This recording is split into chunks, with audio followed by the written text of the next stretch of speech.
નમસ્કાર મિત્રો, મારું નામ છે ડૉક્ટર ધવલ માંડલિક. હું ઓર્થોપેડિક સર્જન છું અને આજે આપણે ચર્ચા કરીશું ડેન્ગ્યુ વિશે. ડેન્ગ્યુ એ મોન્સૂનમાં થતી એક ગંભીર અને ખૂબ જ કોમન બીમારી છે, જેના વિશે આપણે મેડમ જોડે ડિસ્કસ કરીશું અને એમાં આપણને માહિતી આપશે.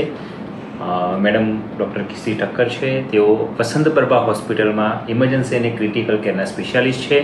મેડમ, આપણે ડેન્ગ્યુના કોમન લક્ષણો, ડેન્ગ્યુ કેવી રીતે થાય છે, કેવી રીતે ફેલાય છે અને ડેન્ગ્યુ થાય તો આગળ શું સારવાર કરવી અને તેનાથી કેવી રીતે બચી શકાય તેની થોડીક માહિતી આપજો. બિલકુલ. ડેન્ગ્યુ મચ્છર કરડવાથી થતો રોગ છે. એ મચ્છર ફ્રેશ વોટરમાં રહેતો હોય છે. એટલે એના માટે સૌથી પ્રથમ આપણે કાળજી રાખવી જોઈએ કે આપણા આજુબાજુના રહેણાંકવાળા વિસ્તારમાં ફ્રેશ પાણી ભરાયેલું ના રહે. ભરાયેલું રહે તો આપણે એને ડિસ્કાર્ડ કરી દઈએ. બને ત્યાં સુધી આપણે પાણી ભરાયેલા હોય એવા એરિયામાં જઈએ નહીં. બહાર નીકળીએ તો ફૂલ બાયના કપડાં પહેરીને નીકળીએ. આપણા ઘરોમાં જાળી રાખીએ અને જાળીઓને બંધ રાખીએ, મચ્છરદાની રાખીએ. મોસ્કીટો રિપેલન્ટ્સ કન્ટિન્યુઅસલી આપણા ઘરમાં રાખીએ, જે બહાર બજારમાં મળતા હોય છે. કદાચ મચ્છર કરડી ગયો અને થયો આપણને ડેન્ગ્યુ તો લક્ષણ બહુ જ કોમન લક્ષણ છે. તાવ આવવો શરૂઆતના દિવસોમાં, થાક લાગવો, હાથ પગ દુખવા, માથું દુખવું, કળતર થવી, કમરનો દુખાવો, કદાચ શરદી ઉધરસ પણ થતા હોય છે ઘણા લોકોને, કદાચ ના પણ થાય અને જોડે કદાચ સ્કિન રેશેસ પણ ડેવલપ થતા હોય છે. જ્યારે પણ લક્ષણ જણાય ત્યારે તરત ને તરત આપણે ડૉક્ટરનો સંપર્ક કરીએ. આમાં આપણે એવું ના થાય કે આજે તાવ થયો છે, 1-2 દિવસ રાહ જોઈએ, ત્રીજા દિવસે નહીં મટે તો જઈશું. તરત ને તરત ડૉક્ટરને આપણે સંપર્ક કરવાનો. 3 થી 5 દિવસની રાહ જોવામાં ઘણીવાર બીમારી ઘાતક થઈ જતી હોય છે. ત્રાક કણો બેઝિકલી આમાં ઘટતા હોય છે. ઇન્ફેક્શન જે આપણને થાય છે ડેન્ગ્યુ, એ મૂળ અટેક આપણા ત્રાક કણો પર કરતું હોય છે. એ સંજોગોમાં જો ત્રાકણ એક લિમિટથી વધારે ઘટી જાય તો પછી ઘણા જોખમી સંજોગો ઊભા થઈ જાય છે અને ડેન્ગ્યુ હેમરેજિક ફીવર સુધી કોમ્પ્લિકેશન્સ થઈ જાય તો પછી મૃત્યુના સંજોગો પણ વધી જતા હોય છે.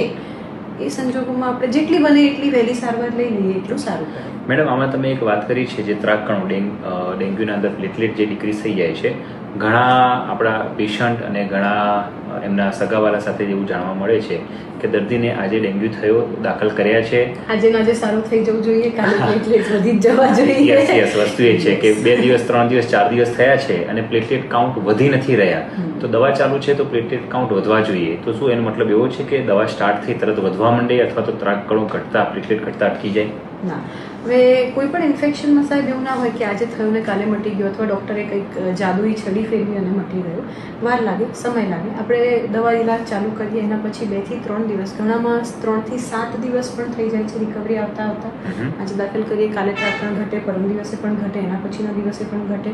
એટલે બધું જ દવા ઇલાજ શરીરમાં જાય અને બોડી એને રિસ્પોન્ડ કરે. બોડી કેટલી સ્ટ્રોંગ છે ઇમ્યુનોલોજીકલી, ત્યારબાદ રિસ્પોન્સ આવે. એટલે એટલા દિવસો શાંતિથી ધીરજ રાખીને દાખલ રહેવું પડે અને રહેવું જ જોઈએ. ટૂંકમાં આપણે એવું સમજી શકીએ છીએ કે ડેન્ગ્યુ થયો છે તો જો કહેવાય ને કે એની સિવિયરિટી ઓછી હશે તો મે બી 3 દિવસમાં પણ રિકવરી આવવા માંડે, પણ જો સિવિયરિટી વધારે હોય તો ઘણી વખતે 7 દિવસ કે 8 દિવસ સુધી પણ પ્લેટલેટ ઘટતા રહી શકે છે. એવા સંજોગોમાં તમારા જે ડૉક્ટર જોડે તમે સારવાર લો છો એના પર વિશ્વાસ રાખીને એ સારવાર ચાલુ રાખો અને જે ડૉક્ટર કહે એ પ્રમાણે ટ્રીટમેન્ટ કરીએ. ધીરજ રાખો, સાવચેતી રાખો અને બી સેફ. તો આપણે ડેન્ગ્યુથી બચી શકીએ છીએ અથવા તો થતાં અટકાવી શકીએ છીએ અથવા થયો હોય તો એની ટ્રીટમેન્ટ સારી રીતે મેળવી શકીએ છીએ.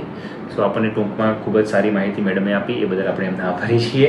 Thank you madam. એટલા લોકોને આપણે વધારે ઇન્ફોર્મેશન સ્પ્રેડ પણ કરીશું, અવેરનેસ પણ આપીશું. યસ, આ બહુ ટૂંકો ટચુકડો વિડીયો છે જે આપણા મિત્રોને આપણે શેર કરીએ તો એ લોકો પણ જાણી શકે કે ડેન્ગ્યુમાં શું સાવચેતી રાખી શકાય. તો સેફ રહો અને સાવચેત રહો. Thank you. નમસ્કાર.